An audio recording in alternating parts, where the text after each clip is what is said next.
Bonjour, bonjour tout le monde. Bienvenue à une autre émission de À l'affût. Aujourd'hui, un beau reportage de chasse au dindon pratiqué par un couple. Et un peu plus tard à l'émission, Vincent Cloutier va nous démontrer comment bien nettoyer votre carabine après la saison de chasse.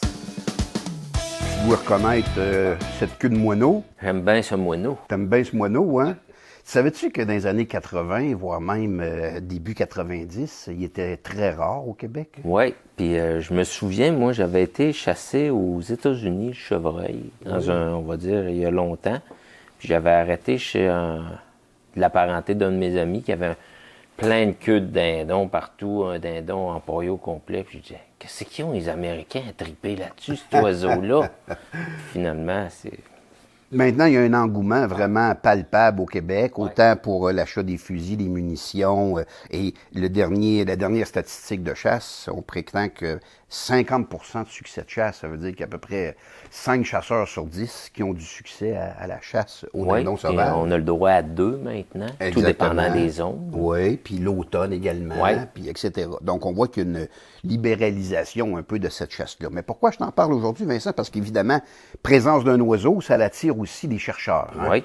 Puis un groupe de recherche des études nordiques à l'Université Laval qui s'est penché un peu sur le dindon sauvage et qui a suivi 3 populations de dindons sauvages, d'un canton de l'Est un peu, puis, et on leur a mis des émetteurs, puis on a suivi un peu leur déplacement.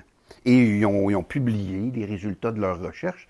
Puis, bon, évidemment, on se doutait un peu des résultats, mais là, c'est écrit sur papier, c'est conclu hors de tout doute que le dindon semble beaucoup plus affecté par la quantité de neige au sol que par la température de l'environnement. J'ai pas vu l'étude, puis je suis sûr qu'ils vont dire 30 cm. Et c'est 30 cm, justement, au sol, qui nuit au dindon à trouver, par exemple, sa nourriture, qui nuit à ses déplacements, parce qu'ils prétendent que tous les dindons qui sont à la limite nord de leurs aires de répartition, il y en a maintenant jusqu'en Mauricie, il y en a dans le Bas-Saint-Laurent, donc ils disent que ce qui limite la progression du dindon sauvage dans sa géographie, c'est la quantité de neige au sol. Il a beau faire moins 20, ça n'a pas l'air d'être dérangé, mais la quantité de neige semble être le facteur le plus déterminant à empêcher le dindon de progresser. Est-ce que dans l'étude, il parle que lorsque le dindon se déperche, qui tombe au sol, puis qu'il y a plus de 30 cm, cale, pas capable de se déplacer. Non, ils ne font pas mention de ce petit détail-là, malgré que ce n'est que la première étude québécoise sur cet oiseau-là. Donc, ça va être intéressant de voir dans les années futures, surtout si l'oiseau continue de se reproduire et d'augmenter. On va peut-être avoir réponse à cette question-là.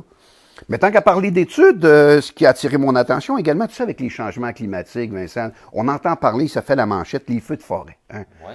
La Colombie-Britannique a brûlé depuis longtemps, depuis le feu de Fort McMurray dans le nord de l'Alberta, les feux de forêt au Québec, hein, la chute des Passes qui a brûlé longtemps, etc. Les gens étaient inquiets, l'effet que ça a sur la faune. Est-ce que tous nos orignaux, par exemple, ou tous nos chevreuils meurent lorsqu'un feu de forêt passe? Qu'en est-il de nos petits gibiers? Bien, savais-tu, j'ai lu une étude intéressante par des Américains dans le parc national de Yellowstone, entre autres, et avec le sud des prairies canadiennes, que finalement, notre faune ne serait pas si affectée que ça par un feu de forêt. OK. Qu'est-ce que j'imagine de l'étude? Le gibier peut se déplacer, manque de nourriture pendant des années, mais la nouvelle pousse fait que la bouffe apparaît beaucoup. Ben, et c'est ça. Tu as 2 éléments importants qui sont mentionnés dans l'étude. Le premier, c'est comment se comporte l'animal en présence d'un feu. Ben, les individus adultes, souvent, vont se déplacer en périphérie du feu, vont le laisser passer, ils vont quand même être capables de se sortir du pétrin. Bon, malgré qu'on est conscient qu'il y a des animaux qui ne peuvent pas sauver. Prenez un nid d'oiseau, par exemple. Ouais. Bon, le nid d'oiseau, il va y passer. Mais une marmotte peut s'enfouir dans son trou, par exemple. La petite faune va être pas mal décimée. On parle de souris, campagnols, etc. Mais pour les grands mammifères, ours, orignal, on parlait de wapiti à Yellowstone, les grizzlies, ben, vont se déplacer, eux. La bonne nouvelle, c'est qu'après le passage du feu, la repousse, la nouvelle végétation, ben, va ramener cette grande faune-là. Il y a beaucoup de feuillus qui commencent à pousser au départ. C'est ça, la nourriture du chevreuil, orignal, et oui. même du lièvre. La bonne nouvelle, c'est qu'en Alberta, ils ont vu une parcelle de bois qui n'avait pas brûlé. Il y avait environ 0,5 orignal au kilomètre carré comme densité. Et 2 ans après le passage du feu, cette population d'orignaux-là était rendue à 2 orignaux au kilomètre carré, dû à cette régénération-là, finalement, qui fait en sorte que, oui, il y a un minimum de mortalité lorsqu'un feu est violent, mais ils prétendent dans l'étude, ça c'est intéressant, puis je termine avec ça, que c'est le moment de l'année où le feu est déclaré qui risque d'avoir une incidence plus importante. Un feu de printemps, avec des jeunes, va être plus dommageable au niveau faunique, par exemple, qu'un feu qui va se déclarer en juillet ou en août, par exemple. Vu que les jeunes, en juillet, sont plus dégourdis et voilà. À suivre le parent puis sortir du bois. Donc, prochaine fois qu'on regarde un feu de forêt, au lieu de dire « Ah », à ce moment-là, on peut dire « Ah, la nature est quand même bien faite. Hein, la nature est quand même bien faite. » C'est déjà le temps, Vincent, de se déplacer voir notre reportage. Beau reportage de chasse aux dindons sauvages en couple, grâce à Éric Cahouette et Geneviève No, qui sont un couple dans la vie et qui décident de participer à une chasse aux dindons. Et je suis très curieux de voir le résultat. On écoute ça ensemble.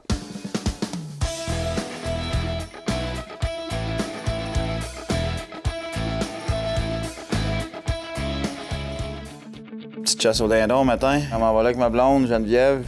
Puis on va essayer un petit doublé un matin. Là, les vents sont pas super bons, là. Il y a des vents de 27 km, rafale 35, là. Mais on est allé faire une prospection hier, puis c'était super bon. On a vu 3-4 tomes, coupe de jigs, bien des femelles.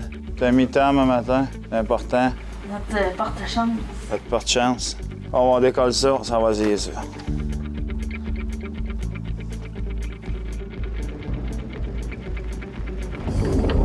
Donc, ce qui est le fun, c'est quand ils vendent, c'est qu'il ne faut pas faire attention à notre odeur. C'est vraiment une petite chasse là, du matin. Les limites, t'as jusqu'au lever du soleil jusqu'à midi. Après ça, la chasse est terminée. Tu packs les choses puis tu t'en retournes à la maison. On s'en va dans le fond du champ là-bas. Hier, on a prospecté, là, ça était tout dans le fond. Il y en avait à droite, il y en avait à gauche.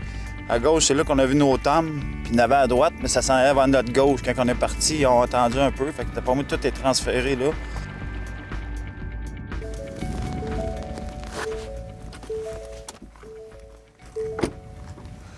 Des petits vents matin.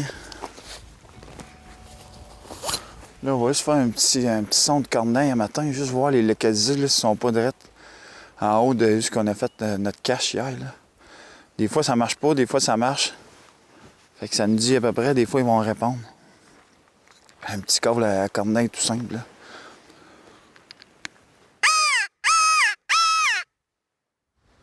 Là, le son, il porte peut-être pas dans le fond. Hier soir, quand on est venu, il nous répondait, ça était dans le fond complet.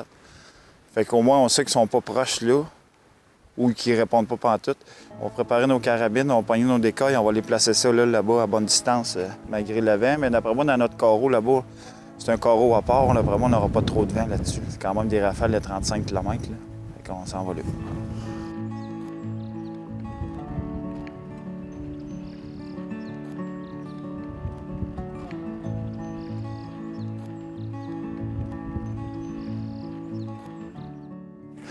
J'ai mis des coils, là, pour que je sois à peu près... Là, j'étais à 25-26 verges. Fait que ça donne bien. On a patronné jusqu'à 40. On va aller nous faire une marque à peu près à 40. Ça va être le maximum qu'on va tirer. Là. On peut dépasser ça un peu, mais 40, ça fait un tir propre. C'est le même qu'on va faire. Fait que je fais rien que faire une petite marque à terre. Fait que, mec, les dindons passent là, c'est à la limite qu'on va aller, à peu près.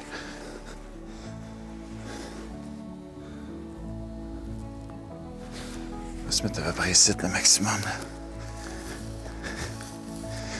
Fait que, tu sais, ça dérange pas. On fait rien que faire une petite butte. Nous autres, on sait que de là-bas, c'est à la limite qu'on va tirer à peu près.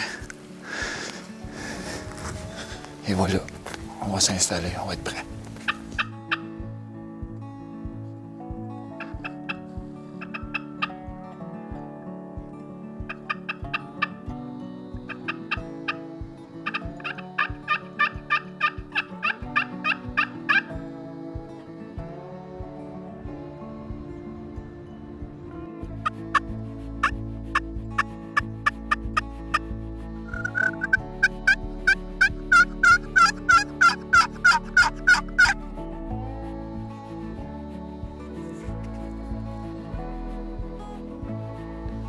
l'air d'être une femelle qui est sortie.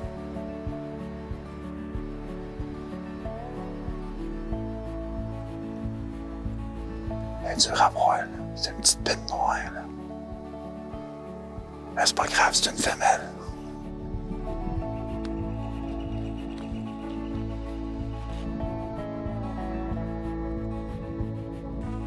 Ça fait un petit bout qu'on était. On est allé voir l'autre côté, dans l'autre champ. C'était tranquille. Fait que... on s'en fait pas trop avec ça, là. Parce que hier, à même heure, quasiment, là, ça a commencé à bouger, là. Fait que... avec le vin, là, ça les repousse un peu dans le bois, là. Mais ils vont rentrer dans le champ, ça sera pas long.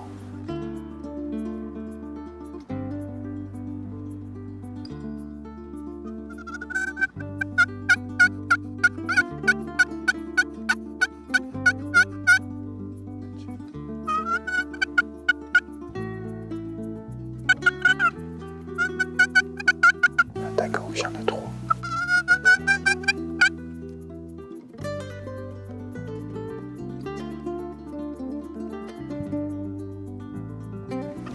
Donc, ça vient à ta droite, tu. Ça vient au travers des arbres, à ta droite, tu au travers des arbres. Ça doit être pour ça que les Jake là-bas, ils bougeaient plus. C'était un temps, ça. Laisse-le faire un peu, il commence à t'épauler.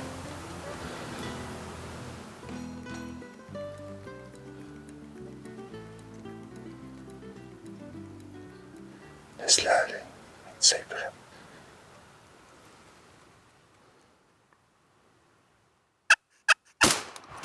Yes!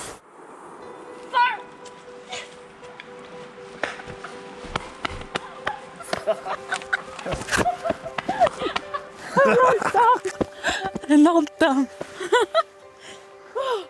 La patience, hein? Voyez-vous pourquoi que, là, on pensait que là, tu vois qu'on a bougé, là, il y avait 3 jigs de l'autre côté. Là.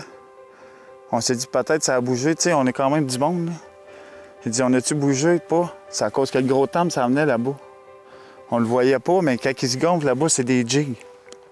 Ah, je suis contente. Fait que les jigs, là, ils ont viré de bord, ils veulent pas se battre pantoute. Fait que là, on pourrait ramasser le temple, on se recacherait ici, les jigs sortiraient. Hey, mon Tom, on les voit ça? Fait tout le temps tirer des gros, ma femme. Pic battant! T'as que les argots, un pouce d'argot. C'est que ça, ta basse-lac! Belle barbe. Ça l'a fait couper un peu, cette battue. Hey, check-y le coup, toi, après ça. On avait 3 jigs qui s'en venaient là-bas. On a un fossé, les 3 jigs ont breaké là. J'ai dit, ils nous ont-tu vu? Ils nous ont-tu vu? Je sais pas. Puis ils checkaient tout le temps sur notre bord. Mais là, la manière que je check ça, d'après moi, ils ont peut-être rien vu. La seule affaire qu'ils voyaient, le tome, il était rendu là. Fait que les autres, on a dit, oh, moi, j'ai pas le temps de manger une volée le matin. Ils ont reviré dans le bois. Ils dit, on va s'en reprendre. Fait que là, le gros tome, lui, est mort. Il va en avoir d'autres qui vont prendre sa place. Mais un tome, là, quand la queue est égale partout, elle est pleine de grandeur. Quand vous allez voir des jigs, là, souvent, ces 4 ou 3 là sont un petit peu plus hautes. Ils sont pas égales encore. Fait que lui, il s'en venait. Les 3 autres jigs, l'autre bord, on virait de bord. Ils lui ont vu qu'il était décidé. Et ma femme a fait boum. Elle était décidée, elle aussi. Bon, on va ramasser ça. On va aller voir sur un autre terrain. On va laisser les jigs ici pour une autre fois. Ah! Il est pesant, mon Tom. Tu t'envoies ton dédon, mais tout le stock, tabarouette. Tant de même.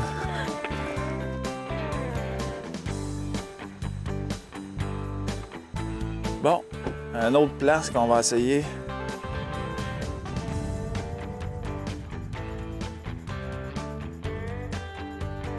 Installer ça à peu près comme l'autre place, là.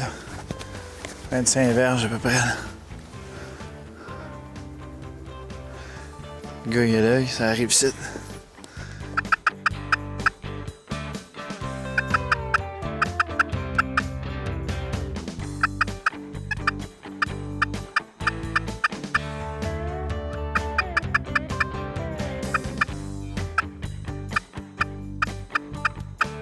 C'est ça qui va conclure pour aujourd'hui. Quand même un beau matin, un beau gros tome un matin. Il y a 3 Jake, puis avec un gros Tom qui nous a surpris un petit peu plus tard. Là. Des fois, on se stresse un peu parce qu'on veut tout le temps l'action en partant, mais un beau Tom, puis bien content de ça. Juste un petit survol, des fois, on demande souvent des permissions sur les terrains, puis on les a souvent, puis des fois, on les a pas. Mais quand on les a, essayez juste de respecter vos terrains. Quand vous tirez vos balles, il y a tout le temps des petites bourres de même qui ressortent de vos carabines, puis ça s'en va dans les champs. Essayez de les ramasser, s'il vous plaît, parce que ça s'en va dans... Les fermiers, quand ils font leur champ, ils font les foins, puis ça s'en va, les vaches mangent chaud, ben non, les chevaux. Fait que restez à l'affût!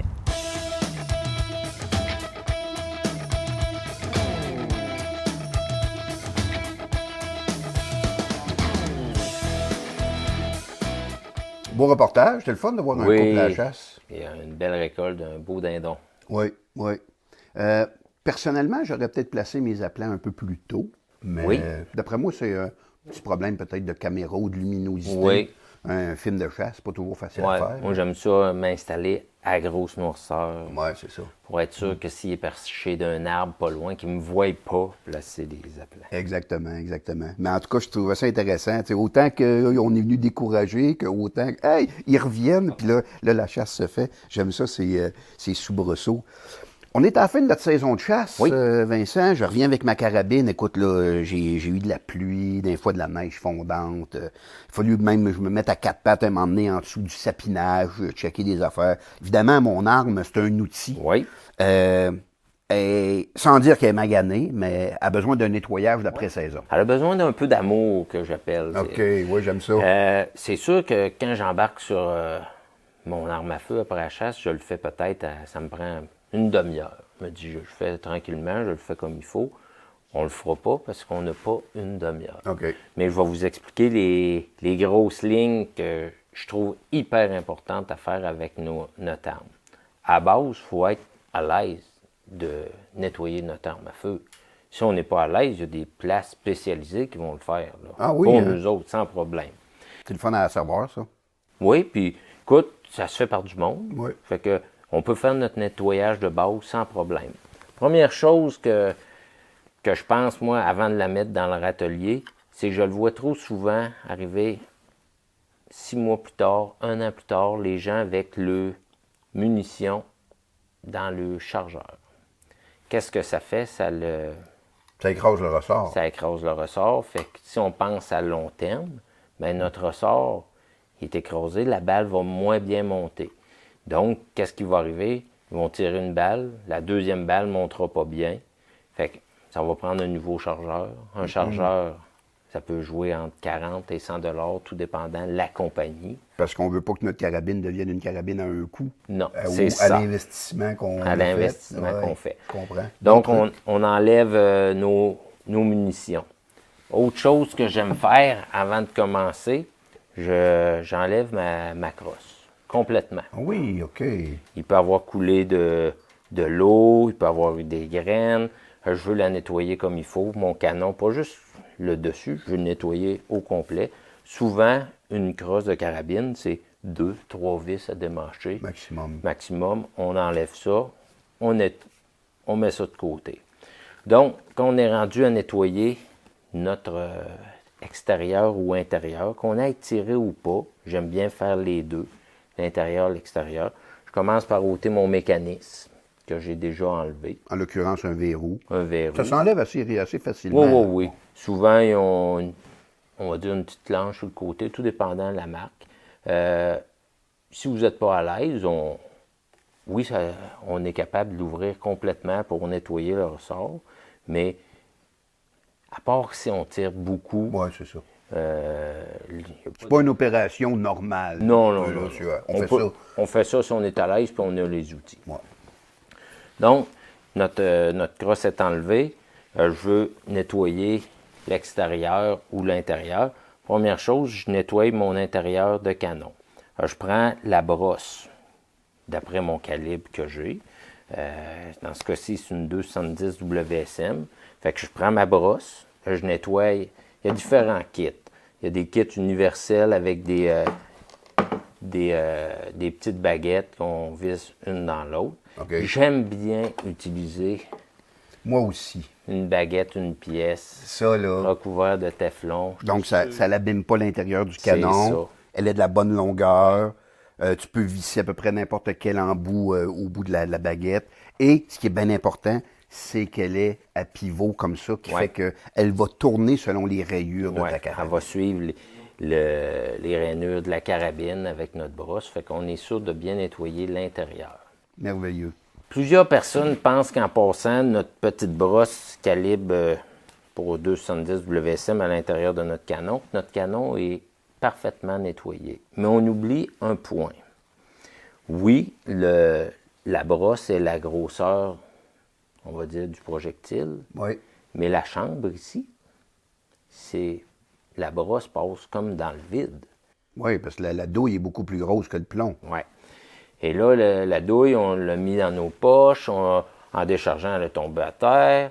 Donc, on peut avoir mis de la saleté aussi dans notre chambre jusqu'à l'épaulement. Il y a différentes façons de faire. Moi, qu'est-ce que j'aime bien, c'est de trouver une brosse usée, une brosse de 410, une brosse de 20, que je compare pour avoir vraiment la même grosseur. Ici, si je n'ai pas la bonne grosseur, je vais dire... Donc, le diamètre de ta douille, finalement. Oui, le diamètre de ma douille pour aller nettoyer ma chambre. Bonne idée.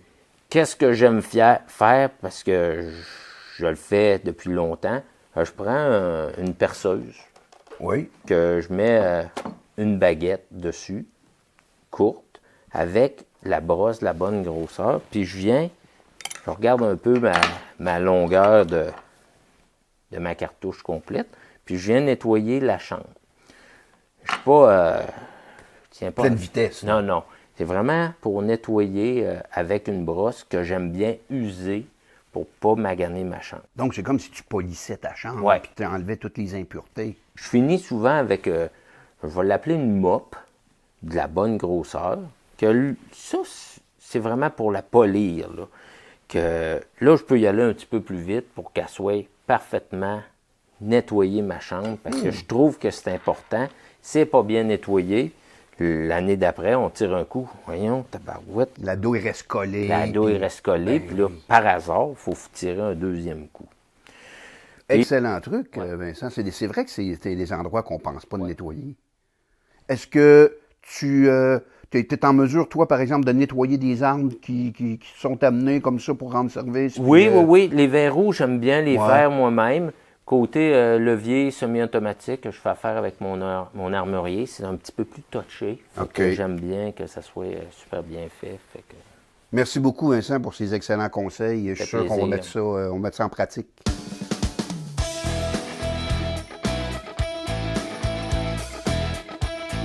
Bien oui, c'est déjà terminé pour nous cette semaine. On remercie Éric et Geneviève pour le superbe reportage de Chasse au dindon. Merci également à Vincent.